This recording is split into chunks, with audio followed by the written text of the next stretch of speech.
అందరికీ నమస్కారం. Welcome to Pragna varieties vlog. నేను ఈ శివరాత్రి సందర్భంగా మీకైతే దక్షిణ కాశీగా ప్రసిద్ధిగాంచిన ద్రాక్షారామం మహిమాన్వితం అయితే షేర్ చేయబోతున్నాను.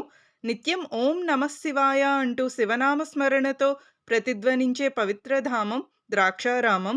కాశీకి సమానమైన క్షేత్రమే ద్రాక్షారామమని సాక్షాత్తు అన్నపూర్ణాదేవి వ్యాస మహర్షితో అన్నట్లు మన పురాణేతిహాసాల్లో చెప్పబడింది. అందుకే దక్షిణ కాశీగా అఖిలాండకోటి భక్తుల కల్పతరువుగా అలరారుతోంది మన ద్రాక్షారామ భీమేశ్వరాలయం.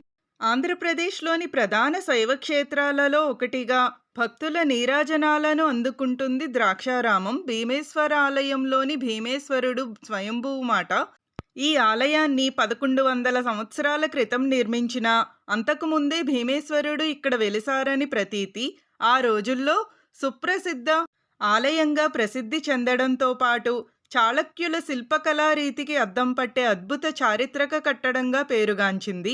ఆలయ చరిత్ర విషయానికి వస్తే వ్యాస మహర్షిని పరీక్షించేందుకు కాశీ విశ్వేశ్వరుడు వ్యాసుడికి ఆయన శిష్యులకు కాశీలో భిక్షం దొరకకుండా చేశాడు. దాంతో వ్యాసుడు ఆగ్రహించి కాశీని శపించేందుకు సిద్ధమయ్యాడు. అప్పుడు అన్నపూర్ణాదేవి ముత్తైదువులాగా వచ్చి వ్యాసుడికి ఆయన శిష్య బృందానికి భిక్షం పెట్టింది.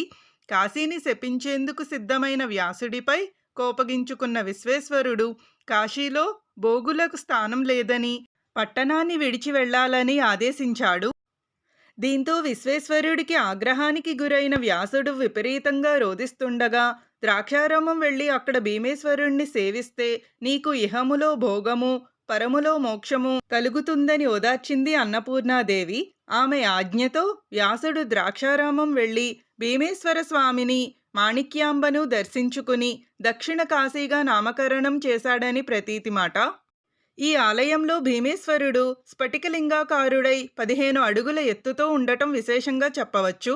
స్వయంభుగా వెలసిన స్వామివారికి మొట్టమొదటిసారిగా సూర్యుడు అర్చన చేశాడట. దీనికి నిదర్శనంగా ఇప్పటికీ సూర్యోదయం సూర్యాస్తమయం సమయాల్లో సూర్యకిరణాలు భీమేశ్వరుడిపై ప్రసరిస్తుంటాయి. ప్రధాన ఆలయం 2 అంతస్తులుగా ఉంటుంది. చీకటిగా ఉండే మొదటి అంతస్తులో భక్తులు ప్రదక్షిణలు చేస్తూ రెండో అంతస్తులో భీమేశ్వరుణ్ణి దర్శించి పూజలు నిర్వహిస్తుంటారు. మహాశివరాత్రి పర్వదినం ఇక్కడ కన్నుల పండుగగా జరుగుతుంది మాట.